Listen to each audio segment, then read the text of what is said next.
Good morning guys. രാവിലെ 7:15 shock Manjeri Devaki സിനിമാക്സിൽ ഗോട്ടിന് കയറിയിരിക്കുകയാണ്. അപ്പോൾ പടത്തിനെക്കുറിച്ച് ഒരു അഭിപ്രായം പറയാമെന്ന് വിചാരിച്ച്. ഞാൻ അത്ര വലിയ റിവ്യൂവറൊന്നുമല്ല. പടം ആവറേജ്, വലിയ ഇതൊന്നുമില്ല.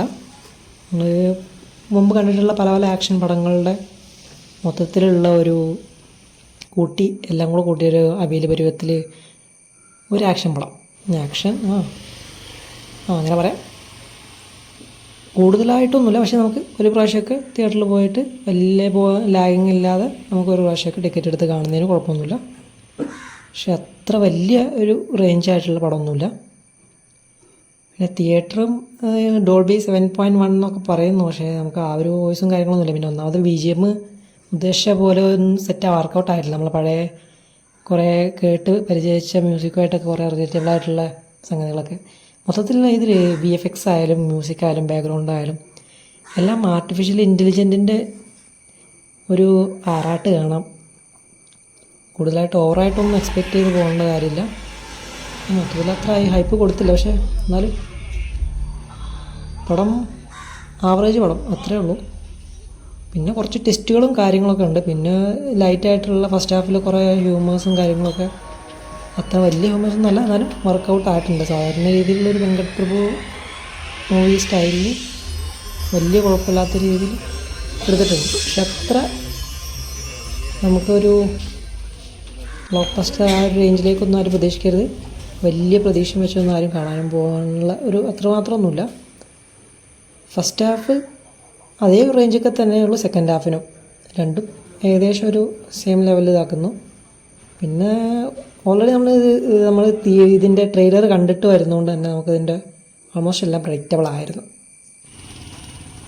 ഏതായാലും സിനിമ കാണാൻ വന്നുകൊണ്ട് പുറത്തുനിന്ന് രാവിലത്തെ ബ്രേക്ക്ഫാസ്റ്റ് കഴിക്കാൻ പറ്റി, അതൊരു മെച്ചം. പിന്നെ വീട്ടിലേക്ക് കുറച്ച് പച്ചക്കറി വാങ്ങാനുണ്ടായിരുന്നു. അപ്പോൾ അതിവിടെ മഞ്ചേരി വരെ വന്ന കാരണം അതും നമുക്ക് കുറഞ്ഞ വിലയ്ക്ക് പച്ചക്കറി വാങ്ങിയിട്ട് വീട്ടിലേക്ക് പോകാൻ പറ്റി. ഇതാണിപ്പോൾ സിനിമ കാണാൻ വന്നുകൊണ്ടുള്ള മെയിനായിട്ടുള്ള 2 ഉപകാരം ഉണ്ടായിട്ടുള്ളത്. അപ്പോൾ പടത്തിനെക്കുറിച്ച് അത്രേ പറയാനുള്ളൂ. കൂടുതലായിട്ട് എക്സ്പെക്റ്റ് ചെയ്യേണ്ട. അപ്പോൾ ഇതിപ്പോൾ എൻ്റെ അഭിപ്രായമാണ്. ഞാൻ കണ്ടിട്ട് എനിക്ക് വലിയൊരു ഇതായിട്ട് തോന്നിയില്ല. പക്ഷേ അങ്ങനെ ഒരുപാട് ബോറടിപ്പിക്കുന്ന കാര്യങ്ങളൊന്നുമില്ല. കുറേയൊക്കെ അവർ മാനേജ് ചെയ്തിട്ടുണ്ട് വലിയ ബോറിങ് ഇല്ലാത്ത രീതിയിൽ. ഒരു പ്രാവശ്യമൊക്കെ കണ്ടിരിക്കാം നമുക്കൊരു എൻ്റർടൈൻമെൻറ്റ് എന്നുള്ള രീതിയിൽ. ഞാൻ ടിക്കറ്റ് ബുക്ക് ചെയ്ത് ബുക്ക് മൈ ഷോൻ്റെ ഓൺലൈൻ പ്ലാറ്റ്ഫോം വഴിയാണ്. അപ്പോൾ എല്ലാവർക്കും അറിയാമെന്ന് വിചാരിക്കുന്നു. എന്നാലും ആരെങ്കിലും അറിയാത്തുണ്ടെങ്കിൽ ഈ ഒരു പ്രോസസ്സ് ഫോളോ ചെയ്താൽ മതി. ഗൂഗിളിൽ നോർമലി തിയേറ്ററിൻ്റെ പേര് വെച്ച് തന്നെ സെർച്ച് ചെയ്തിട്ട്, തിയേറ്ററിൻ്റെ അല്ല സ്ഥലത്തിൻ്റെ പേര് വെച്ച് സെർച്ച് ചെയ്തിട്ട് ദേവകി സിനിമാക്സ് മഞ്ചേരി, അതിന് ഫസ്റ്റ് ക്ലാസ് ടിക്കറ്റ് 100 രൂപയുള്ളൂ ഒരു ടിക്കറ്റിന് ഫസ്റ്റ് ക്ലാസ്സിൽ. അപ്പോൾ 2 ടിക്കറ്റ് ബുക്ക് ചെയ്തിട്ടുണ്ട്, 200 രൂപ. പിന്നെ അതിൻ്റെ സർവീസ് ചാർജും പ്രോസസ് ചാർജും എല്ലാം കൂടെ ചേർത്ത് ഒരു 247. അപ്പോൾ ഈ ഒരു പൈസയ്ക്ക് ഈ ഒരു മൂവി കാണാൻ ഓക്കെ, കുഴപ്പമില്ല, മണി വർത്ത് തന്നെയാണ്.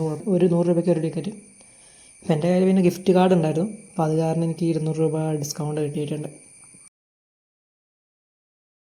അപ്പോൾ ആകെ മൊത്തം എനിക്ക് ഈ പടത്തിന് ചിലവായതാകെ 47 രൂപ 20 പൈസ മാത്രമേ ഉള്ളൂ. അപ്പോൾ ഗോട്ട് എന്തായാലും അത്ര ബോർ പടമൊന്നുമല്ല.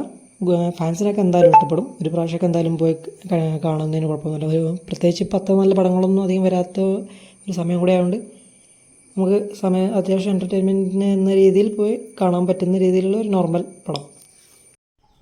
വെറും നോർമലല്ല, ഒരു നോർമൽ ആക്ഷൻ പടം. ചില്ലറ ഹ്യൂമേഴ്സ്, ചില്ലറ ട്വിസ്റ്റ്സ്, കുഴപ്പമില്ല, ഏതായാലും കണ്ടിരിക്കും. മറ്റൊരു വ്ളോഗുമായിട്ട് വീണ്ടും കാണാം. കാര്യമായിട്ട് കണ്ടൻറ്റൊന്നും ഇല്ലയെന്നറിയാം. കണ്ടൻറ്റ് ഇല്ലാത്തതുകൊണ്ട് കണ്ടില്ലെങ്കിലും കുഴപ്പമില്ല. എന്തായാലും ജസ്റ്റ് ഒന്ന് സപ്പോർട്ട് ചെയ്തിട്ടേക്കുക ആരെങ്കിലും പുതുതായിട്ട് വരുന്ന കാണുന്നുണ്ടെങ്കിൽ. അപ്പോൾ എന്തായാലും കണ്ടൻറ്റുമായിട്ട് വീണ്ടും വരുന്നതായിരിക്കും. നല്ല കണ്ടൻറ്റൊക്കെ ഭാവിയിൽ നമുക്ക് കിട്ടുമെന്ന് പ്രതീക്ഷിക്കാം.